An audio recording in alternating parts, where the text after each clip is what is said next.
Hello दोस्तों, एक बार नारद मुनि और राम भक्त हनुमान के बीच एक रोचक संवाद हुआ। यह संवाद मीठा भी था और भक्तिमयी मणियों से सुसज्जित भी था। हुआ यूं कि नारद जी को एक भोली सी शरारत सूझी। उन्होंने हनुमंत को घेरने की योजना बना ली। एक रसीला व्यंग्य कसते हुए बोले, हे अंजनी पुत्र, जब भी मैं तुम्हारे कर्मों पर दृष्टिपात करता हूँ तो मेरी आत्मा सिहर उठती है। ऐसा प्रतीत होता है कि तुम में तो भक्त का एक भी गुण नहीं है। हनुमान जी ने यह सुना तो थोड़े असमंजस में पड़ गए। मुनिवर, आप महाज्ञानी हैं, जो कहते हैं वह मर्म भेदी होता है, इसलिए मैं आपके मंतव्य को स्पष्ट रूप से समझना चाहूँगा। हनुमंत ने आग्रह किया। तब नारद मुनि बोले, देखो हनुमान, वेदों में 6 प्रकार के आक्रमणकारियों का उल्लेख किया गया है। उनमें से एक है जो दूसरों के घरों को अग्नि ज्वालाओं से स्वाहा कर देता है। तुमने भी वही किया है, बल्कि तुम तो देवी सीता की खोज में लंका गए। 1-2 नहीं, सभी असुरों के घरों को तुमने भस्मीभूत कर दिया। सो हुए न तुम भी एक भीषण आक्रमणकारी। भला ऐसे हिंसावादी को भक्त कैसे कहा जा सकता है? एक सच्चा भक्त तो कभी ऐसा कार्य नहीं करता। अब तक हनुमंत श्री नारद जी की छुपी छेड़खानी समझ चुके थे, इसलिए उनके चेहरे पर प्यारी सी मुस्कान खिल गई। वे भी नारद जी से रसवाद करने के लिए सज्ज हो गए। हनुमान जी बोले, प्रिय मुनिवर, आप कह रहे हैं तो यह कार्य एक सच्चे भक्त को शोभा नहीं देता, पर मुझे लगता है कि यह तो एक सच्चे शिष्य का परम कर्तव्य है। वो कैसे हनुमंत? नारद जी ने जिज्ञासा रखी।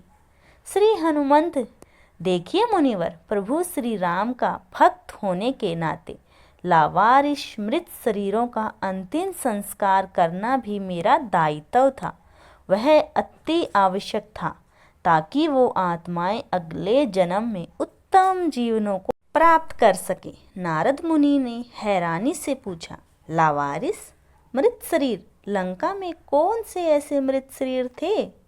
श्री हनुमंत जी, हाँ मुनिवर, मृतिक शरीर हमारे ग्रंथों में अंकित है। जिन जीवों में ईश्वर के नाम की सरगम नहीं बसती, वे मृत ही हैं।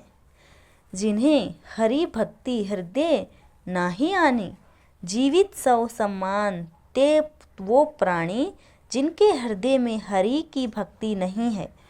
जो उसके नाम से वंचित हैं, वे प्राणी होकर भी निष्प्राण हैं। उनकी गिनती जीवित शव में होती है। लंका में मैंने ऐसे ही मृत बहुतायत में देखे, इसलिए मैंने सोचा क्यों न मैं इन सभी शवों का सामूहिक रूप से अंतिम संस्कार कर दूं, सबको अग्निदेव को समर्पित कर दूं। पर हाँ, लंका में एक स्थान ऐसा भी था जहाँ मृतक नहीं, श्री राम का जीवित व जागृत भक्त रहता था। उस जगह पर ईश्वरीय नाम की दिव्य धुन तरंगित थी। नारद मुनि, ऐसा कौन सा स्थान था वहाँ पर? श्री हनुमंत बोले, विभीषण जी का निवास स्थान। उस स्थान से प्रभु श्री राम के नाम की पावन तरंगे झंकरित हो रही थी, इसलिए मैंने उस स्थान को नहीं जलाया और न ही कोई क्षति पहुँचाई। बताइए न मुनिवर, क्या मेरा विवेक किसी आक्रमणकारी का आक्रोश था? निसंदेह हनुमान जी का तर्क अचूक था। नारद जी मन ही मन प्रसन्न हो रहे थे। तभी हनुमंत ने आगे कहा, हे मुनिवर, मैं आपको अपने एक और घोर हिंसक कर्म से अवगत कराना चाहता हूँ। मुझे विश्वास है कि आप मेरे इस कृत्य को भी गंभीर पाप की श्रेणी में रखेंगे, कारण कि मेरा यह कार्य तो असुरों को स्वाहा करने से भी अधिक जघन्य अपराध आपको प्रतीत होगा। जानते हैं क्या? नारद मुनि ने अपनी उत्सुकता दृष्टि से हनुमंत पर टिका दी। श्री हनुमंत असुरों के राज्य में विध्वंस करते हुए मैं बीच बीच में जोर जोर से गुर्राता था, इतना तीव्र कि पूरा राज्य थर थरा उठता था। जानते हैं मुनिवर, इसका क्या परिणाम हुआ? गर्भ में पल रहे राक्षसी बीजों का भी अंत हो गया।